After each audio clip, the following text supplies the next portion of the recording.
people get real comfortable when they think that they figured you out. When they think they know how your story ends. When they think they calculated your limits. When they think that they finally witnessed the thing that's going to take you out.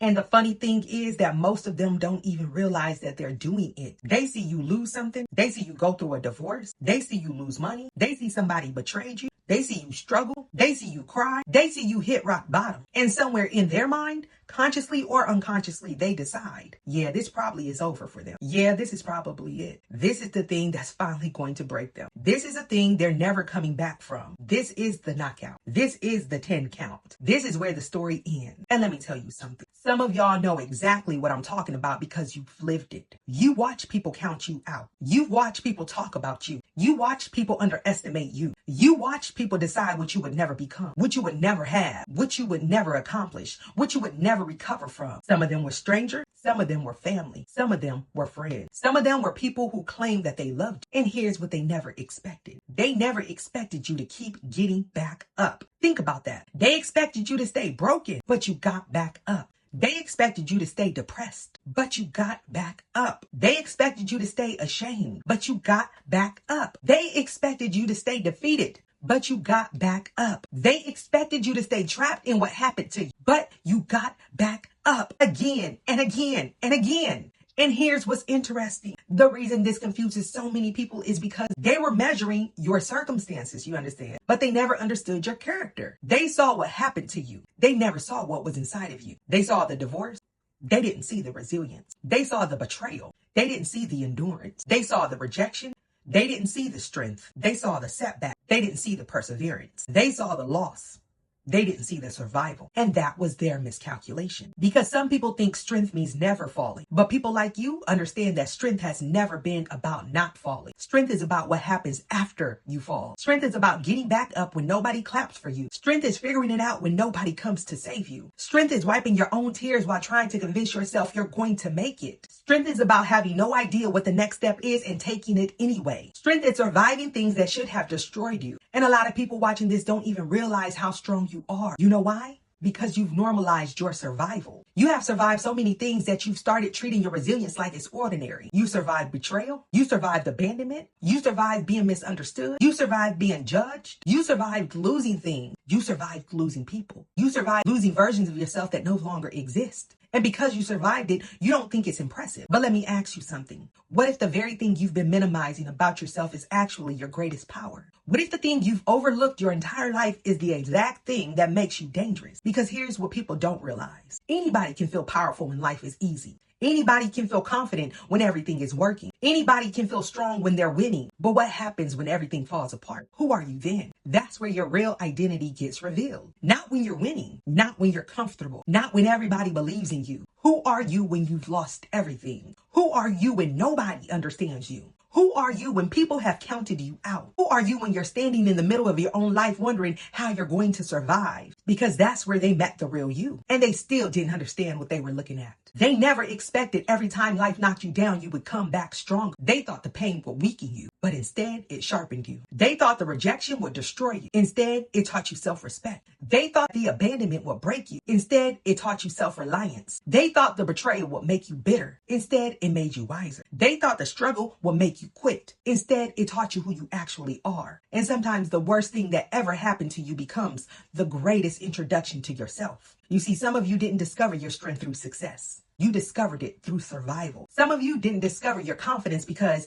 people believed in you. You discovered it because nobody did. Some of you didn't discover your power because life was easy. No, you discovered it because life gave you no other choice. They thought survival meant you were weak when survival was actually proof of your strength. They thought that your struggle was evidence that you were losing when your struggle was actually evidence that you were becoming. They thought that your pain was your ending when your pain was introducing you to your future. And once you understand that, everything changes. Because now you stop asking, why did this happen to me? And you start asking, what did this reveal about me? And that question right there changes everything. Because suddenly you're not looking at your past as proof that you're broken. You're looking at your past as proof that you're resilient. You're not looking at your pain as proof that you're weak. You're looking at your pain as proof that you're powerful. You're not looking at your setbacks as evidence that you can't. You're looking at your setbacks as evidence that you always do. You always get back up. You always figure it out. You always survive. And maybe, just maybe, that's who you've been all along. Not the person they said you were. Not the person your circumstances tried to convince you that you were. Not the person your mistakes told you that you were. Not the person your family projected unto you. Not the person that your exes reduced you to. Not the person society categorized you as. No.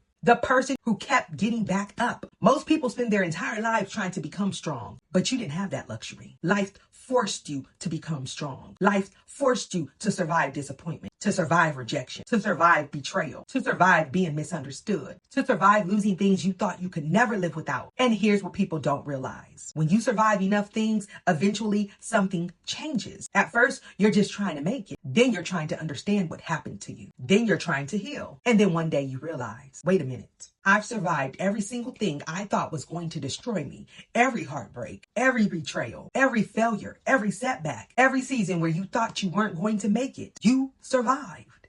And not only did you survive, you learned, you adapted, you evolved, you became.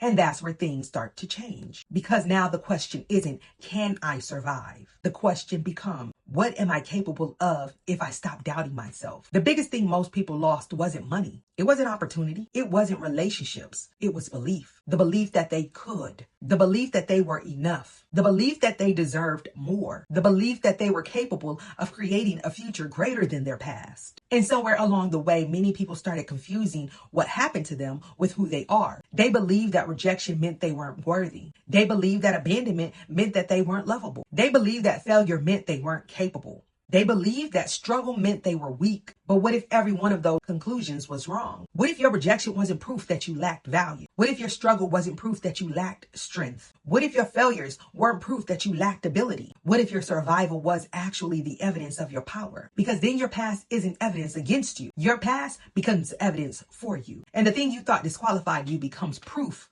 that you're capable of overcoming. And that's why people who counted you out never understood you. They don't understand how you're still standing. They don't understand how you're still trying. They don't understand how you're still hopeful. They don't understand how you're still capable of dreaming. Because if they had experienced what you experienced, they might have quit. And that's not arrogance. That's perspective.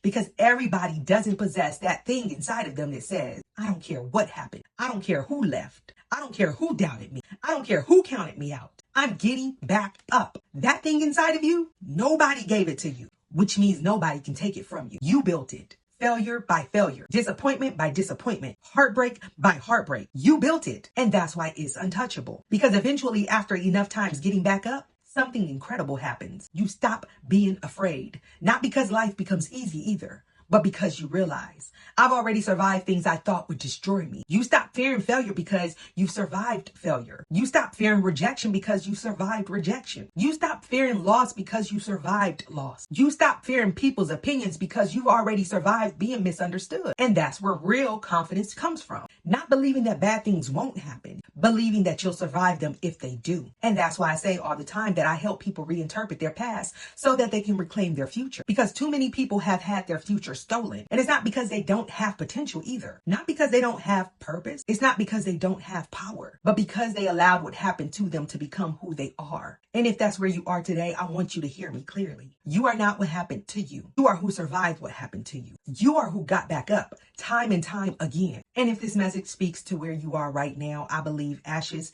is the place to start. Because ashes is for the person who's survived. It's for the person who's rebuilding. It's for the person who's tired of seeing themselves through the lens of pain and ready to see themselves through the lens of power. Because before you become powerful, before you become limitless, you have to remember who you are. And maybe that's what this entire conversation has really been about. Not what happened to you, not who left, not who betrayed you, not who counted you out. It's been about discovering who kept getting back up, because that's who you really are. Not your pain, not your mistakes, not your trauma, not your labels, not your statistics. You are the person who got back up. And if you've done it before, you'll do it again, because that's who you are. So let them wonder. Let them stay confused. Let them ask how you're still standing, because they never understood what was inside of you. And now it's time for you to understand that. If this resonated with you, let me know in the comments. What is the one thing you survived that made you realize how strong you really are? And if you're committed to creating a future that's greater than your past, subscribe.